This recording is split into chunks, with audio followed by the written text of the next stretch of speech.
अस्सलाम वालेकुम नाजरीन। इस किस्त के आगाज़ में ब्लैजिक किले का मंजर सामने आता है।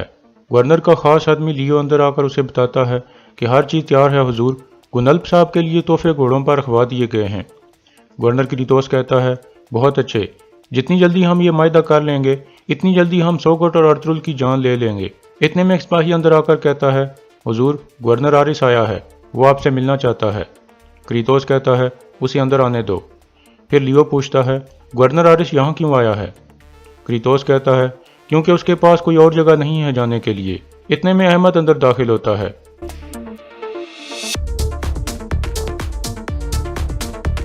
क्रीतोस कहता है, मेरे ख्याल में तुम कोनिया में थे। अहमद कहता है, हाँ मैं कोनिया में था। क्रीतोस कहता है, तुम हार गए थे, कम अज कम इज्जत से मार तो जाते, लेकिन तुमने बुज़दिलों की तरह तुर्कों को सब कुछ बता दिया। अहमद कहता है, आप परेशान ना हो क्रीतोस, मेरे अल्फाज ने सिर्फ उनको एक दूसरे के खिलाफ करने का काम किया है और फिर मैं भाग आया। क्रीतोस पूछता है, तुम यहाँ क्यों आए हो? अहमद कहता है, अर्तुल की वजह से। अर्तुल ना सिर्फ मेरा दुश्मन है बल्कि हम सब का दुश्मन है। हम सिर्फ मुत्तहिद होकर उसे शिकस्त दे सकते हैं। मैं अर्तुल और उसके साथियों को बहुत अच्छी तरह से जानता हूँ। यह सुनकर क्रीतोस गुस्से में कहता है, तुम उससे हार गए थे और तुम कह रहे हो कि उसे अच्छी तरह से जानते हो। तुमने उस किले को खो दिया जो एक लंबे अरसे से हमारे शहनशाह के पास था। अहमद कहता है, हमारे शहनशाह के पास कॉन्स्टेंटिनिया भी एक लंबे अरसे से था और वो उन्होंने लातीनी शहनशाह को खो दिया, लेकिन इसका ये मतलब नहीं कि हम हार मान लें और उसे वापस ना लें। क्रीतोस कहता है, मैं तुम्हें अपने पास नहीं रखना चाहता, मैं हमेशा जीतता हूँ, मैं शिकस्त खोर्द आदमियों के साथ नहीं चलता। अहमद कहता है, जैसे तुम्हारी ख्वाहिश क्रीतोस, लेकिन मैं यहाँ जहन्नम के जंगजुओं के लीडर के तौर पर आया हूँ। लेकिन अगर हम मुत्तहिद हो जाएं तो हम कारा जैसर किला और तुम्हारे बेटे का इंतकाम दोनों ले सकते हैं। यह सुनकर क्रीतोस बैठ जाता है और कहता है, ठीक है, लेकिन यहाँ तुम्हारा कोई इख्तियार नहीं होगा। अहमद कहता है, मैं अर्तुल और तुर्कों से इंतकाम लेने के लिए कुछ भी कबूल कर सकता हूँ। क्रीतोस कहता है, ठीक है, अभी हम कारा जैसर के लिए जा रहे हैं। अहमद पूछता है, कारा जैसर क्यों जा रहे हैं? क्रीतोस कहता है, सुलह का मायदा करने, लेकिन तुम यहीं रहो और मेरे सिपाहियों के साथ मिलकर अपनी जिम्मेदारी शुरू करो। इसके बाद क्रीतोस और लियो बाहर निकल जाते हैं। दूसरी तरफ हकीम अर्तुग वापस किले की तरफ जा रहा था। इतने में दुमरल उसके सामने पहुंच जाता है और कहता है, मैंने गुनल्प बेग का पीछा किया था, वो पहले आपका पीछा कर रहा था और अब वो अर्तुल साहब के पीछे जा रहा है। यह सुनकर हकीम अर्तुग कहता है, यह आदमी क्या चाहता है? चलो सिपाहियों आगे बढ़ो, दुमरल तुम भी हमारे साथ आओ। इसके बाद वो अपने घोड़े भगा देते हैं। दूसरी तरफ गुनल्प भी अपने सिपाहियों के साथ आगे बढ़ रहा था।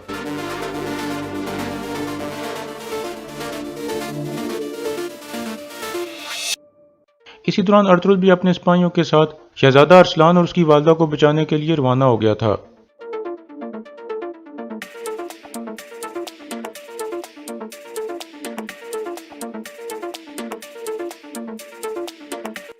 दूसरी तरफ हकीम अर्तुग का काफिला गुनल्प के सामने खड़ा हो जाता है। हकीम अर्तुग कहता है, आप हाकिम आला का पीछा क्यों कर रहे हो गुनल्प साहब? गुनल्प कहता है, अपनी हद में रहो अर्तुग साहब, आगे से हट जाओ वरना मैं घोड़ा आपके ऊपर चढ़ा दूंगा। अर्तुग कहता है, मैं आपको नहीं जाने दूंगा। इतने में काई कबीले के बहुत सारे सिपाही निकलकर सामने आ जाते हैं।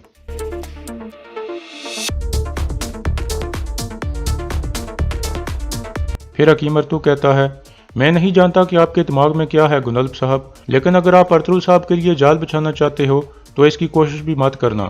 इसके बाद गुनल्प अपने सिपाहियों को लेकर पीछे मुड़ जाता है। थोड़ी दूर जाकर गुनल्प कहता है, बज़ाहिर लगता है कि अर्तुल अंकारा की तरफ जा रहा है, हमें पता लगाना होगा कि क्यों। अमीर सादतीन हमें मेहमान खाने में मिलने वाले थे, अभी हम उस तरफ जाएंगे। फिर वो सब आगे बढ़ जाते हैं। दूसरी तरफ अल्तुनबा की निगरानी में काफिला जा रहा था जिसमें शहजादा अरसलान और उसकी वालदा को कैद किया गया था। इतने में अल्तुनबा कहता है, हम आगे दोराहे के पास रुकेंगे। ये सुनकर मलिका कहती है, यही वक्त है मेरे बेटे, जब काफिला रुकेगा तो तुम भाग जाना। अरसलान कहता है, मैं आपको अकेला नहीं छोड़ूंगा वालदा, आप भी मेरे साथ आएं। मलिका कहती है, मेरे बारे में परेशान ना हो बेटा, मैं तुम्हारे लिए और रियासत के लिए अपनी जान फिदा कर दूंगी। वो तुम्हारी जान लेना चाहते हैं, मेरी नहीं। मैं अंकारा किले में तुम्हारा इंतजार करूंगी। फिर मलिका एक अंगूठी निकाल कर कहती है, इस अंगूठी पर ओगज अलामत बनी हुई है, यह तुम्हारे बाबा अलाउद्दीन की विरासत है और ये रियासत की अंगूठी है। इस अंगूठी की वजह से तुर्क कबीले तुम्हें रियासत जैसी इज्जत देंगे, तुम इसकी मदद से रियासत को बचाओगे।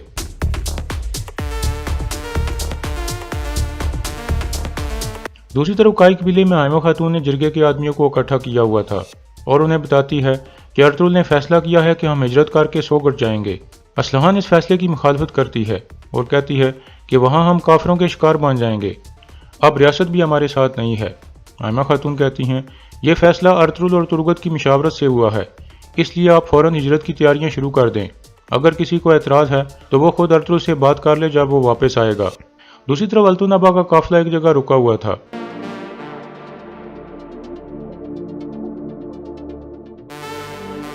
अल्तुन मलिका खातून को कहता है, आपको किसी चीज़ की ज़रूरत तो नहीं है मलिका खातून? मलिका कहती है, नहीं, तुम हमसे दूर रहो। अल्तुनबा दिल में कहता है, बहुत जल्द मैं तुम दोनों से निपट लूँगा। फिर वो एक तरफ जाकर बैठ जाता है। इस काफिले में कुछ सिपाही मलिका के साथ थे। कुछ देर बाद वो इशारा करते हैं कि अब शहजादा अरसलान भाग सकता है। यह देखकर मलिका अपने बेटे को कहती है, चलो बेटा, वक्त आ गया है।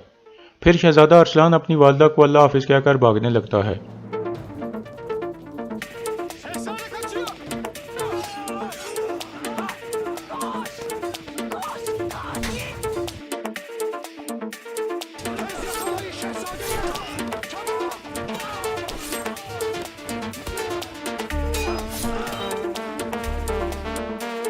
दूसरी तरफ सादतीन एक मेहमान खाने में बैठा हुआ था। इतने में गुनल्ब भी वहां पहुंच जाता है। सादतीन कहता है, मेरा बहादुर बच्चा गुनल्ब।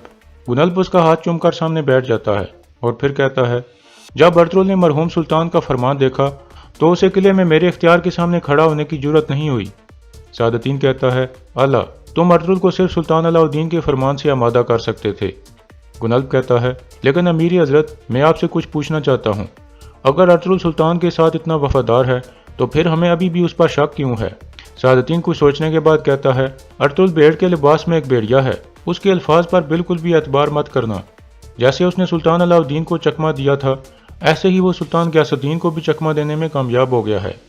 गुनल्ब कहता है, अगर उसने सुल्तान को चकमा दिया है तो फिर वो इब्नुल अरबी हजरत को चकमा देने में कैसे कामयाब हो गया?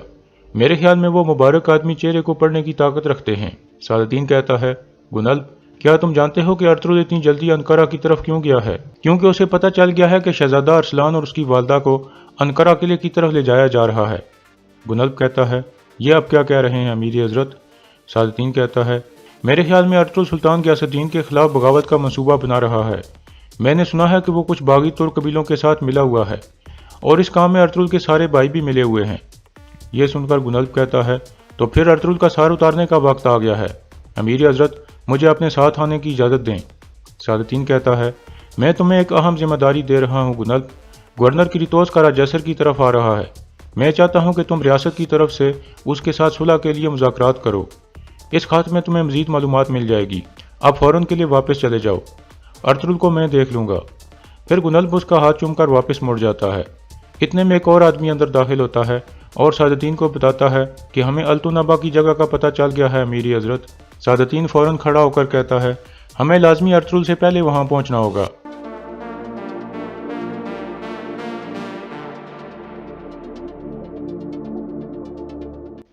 दूसरी तरफ शहजादा अरसलान भाग रहा था और अल्तुन के सिपाही उसका पीछा कर रहे थे।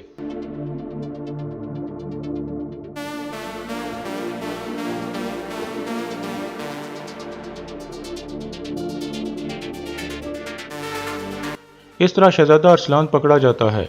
अल्तुन उसकी टोपी उतारकर फेंक देता है और फिर कहता है, खेल खत्म हो गया शहजादे, अब कानून के मुताबिक मैं तुम्हें खून बहाए बगैर कत्ल कर सकता हूँ। शहजादा अरसलान कहता है, गद्दार, तुमसे इसका इंतकाम लिया जाएगा।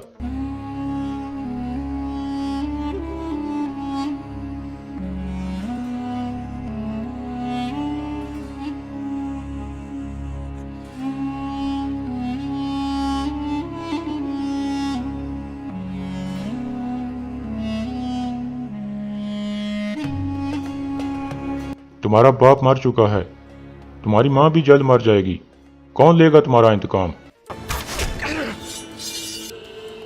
Süleyman Şahoğlu Ertuğrul.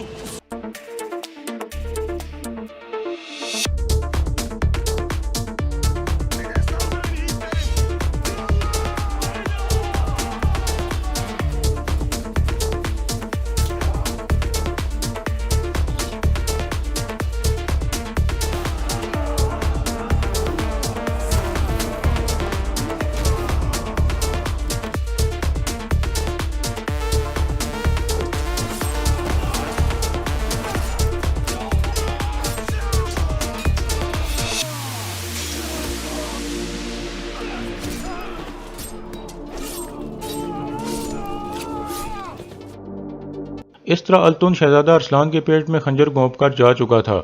ارسلان کافی زخمی ہو گیا تھا۔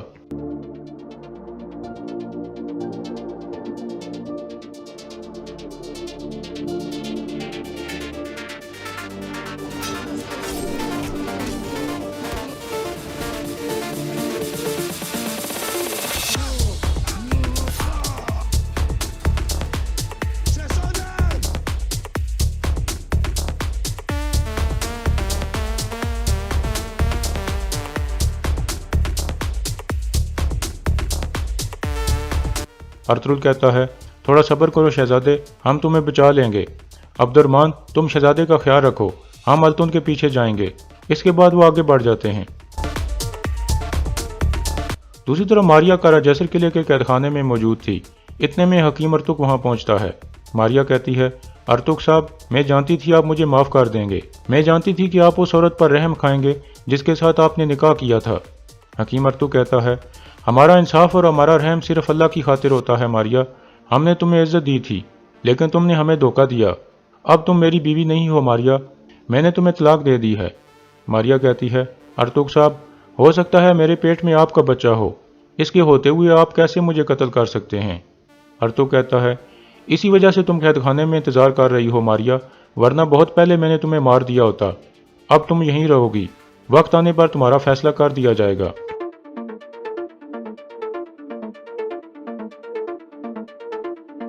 دوسری طرف ملکہ خاتون نماز ادا کر رہی تھی۔ اتنے میں التن ابا زخمی حالت میں وہاں پہنچ جاتا ہے اور کہتا ہے میں نے تمہارے بیٹے کو پکڑ لیا تھا، وہ غلیظ ارطغرل آ گیا لیکن وہ اسے بچا نہیں سکا، میں نے شہزادے کو قتل کر دیا ہے۔ یہ سن کر ملکہ خاتون رونے لگتی ہے اور کہتی ہے غدار، تم ایسا کیسے کر سکتے ہو، میں تمہیں مار دوں گی۔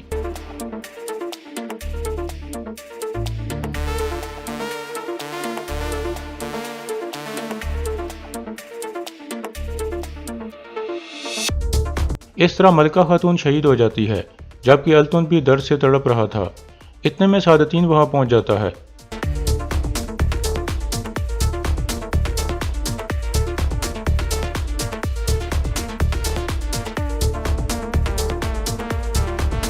پھر سعادتین کہتا ہے تو تم نے ملکہ خاتون کو مار دیا ہے، شہزادہ کہاں ہے؟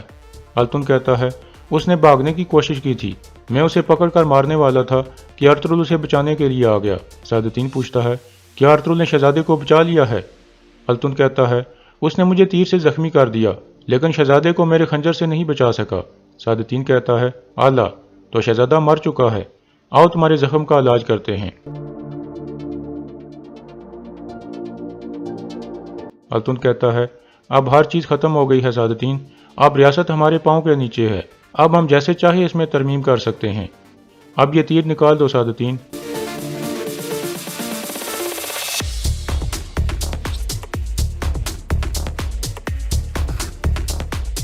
پھر سعادتین کہتا ہے ہم ریاست میں ترمیم کریں گے التن ابا، لیکن تم یہاں نہیں ہوگے۔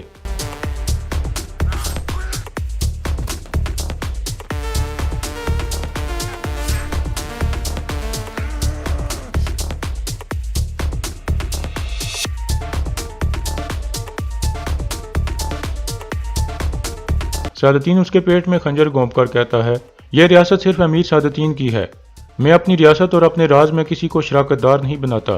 اس طرح التن ابا مارا جاتا ہے۔ اس کے بعد سعادتین التن ابا کے ساتھیوں کو بھی مارنے کا اشارہ کرتا ہے اور یہاں اس قسط کا اختتام ہو جاتا ہے۔